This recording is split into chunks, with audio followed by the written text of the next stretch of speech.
I'm going to share a couple tips with you on how to play fast. The piece that I'm going to demonstrate on today is a very, very popular and well-known piece that you've probably heard of yourself, and it's called Concertino by Chaminade.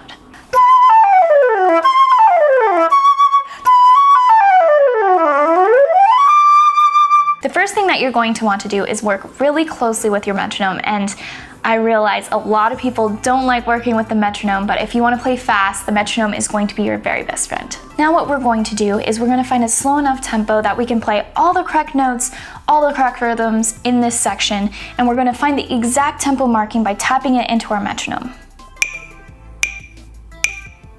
Just for the purpose of this video, let's pretend that this base tempo that we established is 70 beats per minute. Now you're going to increase the click by 5 beats per minute. So if we started at 70, we're now going to be at 75. Now that we have reached this new tempo, what you're going to want to do is play it through 3 times, absolutely perfect. And again, this means correct rhythms and the correct notes. Assuming that you're able to play it 3 times in a row perfectly, you're going to increase your click by 5 again, and you're going to keep doing this until you reach your goal tempo. Keep in mind that you might not reach your goal tempo in the first day, the first 2 days, the first week, maybe even a month, and that's happened to me. I've worked on pieces that are really difficult and I haven't reached my goal tempo for over a month, but what you do is you keep working consistently on it in small increments, and you will eventually reach your goal tempo and you will sound really great on it. Let me just tell you that it is so much better to learn the piece correctly the first time around. If you have to go back and relearn something because you have the wrong rhythm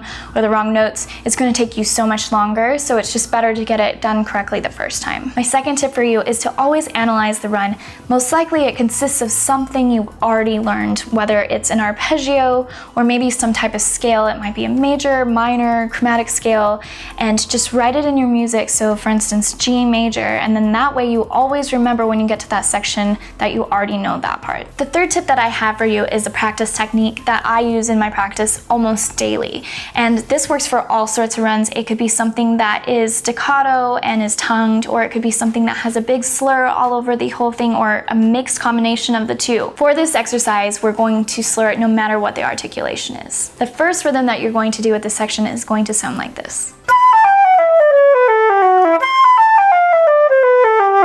Now we're going to reverse the rhythm.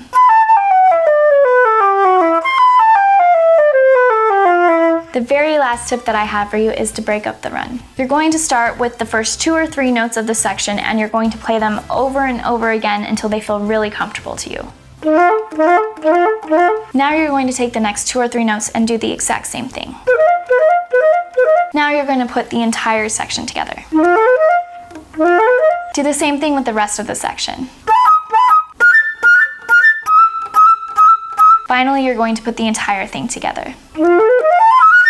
Always remember to have enough air going through the instrument, especially when you have an ascending line. So many people get caught up in the notes and the fingerings and the technique of the run, and they actually forget to put air through their instruments, and then they wonder why their high notes aren't coming out. Thank you guys so much for watching my video. I hope it was helpful, and if you have other questions, or maybe you have your own tips on how to play fast, make sure to leave them in the comments below.